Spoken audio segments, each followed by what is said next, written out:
안녕하세요. 이데일리 박정수 기자입니다. 최근 법원 판결 중 이슈가 됐던 사건 또는 우리가 꼭 알아둬야 할 법률 정보를 풀어보는 시간 판결 뒷담화입니다. 오늘 어려운 법리를 쉽게 풀어드릴 법무법인 리버티의 김지진 변호사님 나오셨습니다.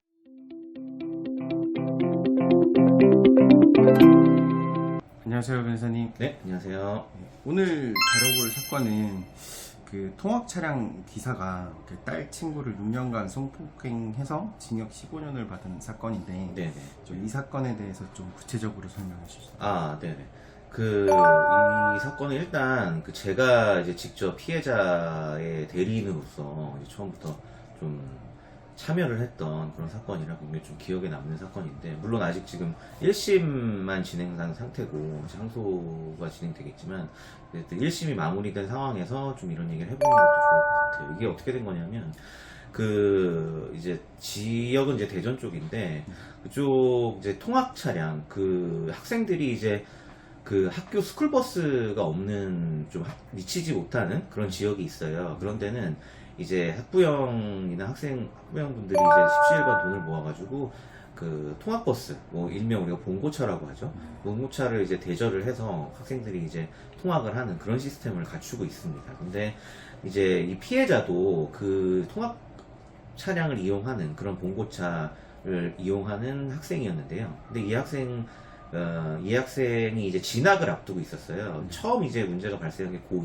때입니다. 고2 때 통학차량 기사, 이 사람이 이제 가해자인데, 통학차량 기사가 이제 우리 학생한테 어떤 진학 관련 상담을 해주고, 이 학생이 이제 예고 다닌 학생이었기 때문에 이제 대학 갈 때 교수님을 소개시켜주겠다. 처음에 이런 식으로 이제 접근을 했어요. 그래가지고 이제 자기 사무실에 와서 좀 상담을 받아라. 그때가 이제 처음에 고2 때입니다. 미성년자 때인데, 그때 이제 통학차량 운영이 끝나고 이제 이 통학버스 사무실에 가서 기다려라. 그래서 이 친구는 이제 아무것도 모르고 우리 학생은 가서 기다렸죠. 근데 갑자기 이제 문을 닫고, 당시 상황이 이제 둘만 있는 상황에서 이제 협박이 시작이 된 거죠. 갑자기 온갖 욕설과 이런 갖은 막말을 하면서 협박이 시작됐고, 그때부터 갑자기 이제 이 학생도 굉장히 좀 공포심에 좀 이런 협박에 굉장히 심리적으로 위축이 된 상태였어요. 더군다나 미성년자이기 때문에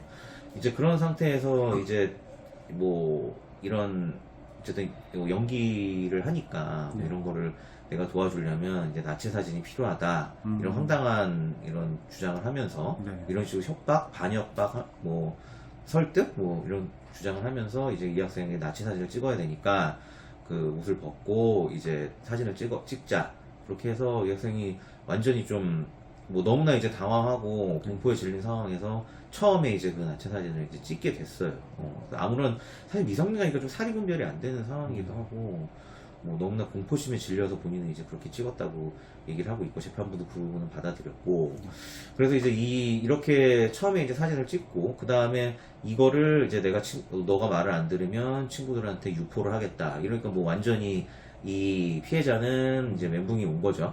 이 상태에서 성폭행까지 이어졌습니다. 그날 이제 바로 강간이 이어졌고, 그래서 추후에 계속해서 이제 이런 사진을 찍은 것도 수차례예요. 한 번이 아니고 수차례. 물론 증거 사진으로 다 남아 있긴 한데, 이 어떤 사진 촬영, 그다음에 이런 강간, 이런 것들이 계속된 거죠. 이 학생은 이제 한번 이렇게 거의 이제 가스라이팅을 당했다고 보면 될 것 같은데, 거기 이제 더군다나 통학 차량을 이용한 학생들이 다 자기 친구예요. 친구고, 같은 학교 다니는 친구고, 지역사회 같은 사람들이기 때문에 너무나 이제 공포심에 질렸던 거죠. 이게 이제 유포될 가능성이 있다. 그래서 계속해서 이제 이런 강간을 당하게 됐고, 그게 무려 이제 대학교 한 2학년 때까지 이어집니다.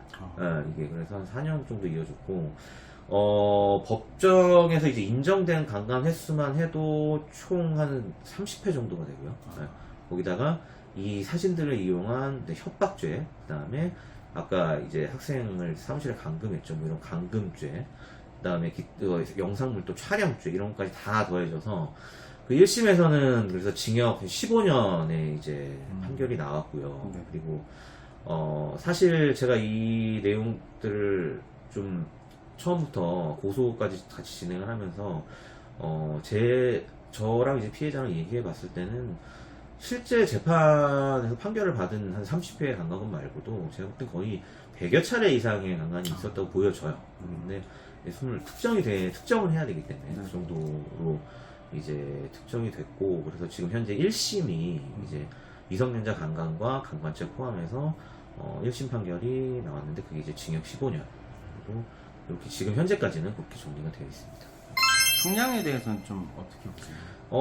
이제 검찰이 구형을 사실 15년을 했어요.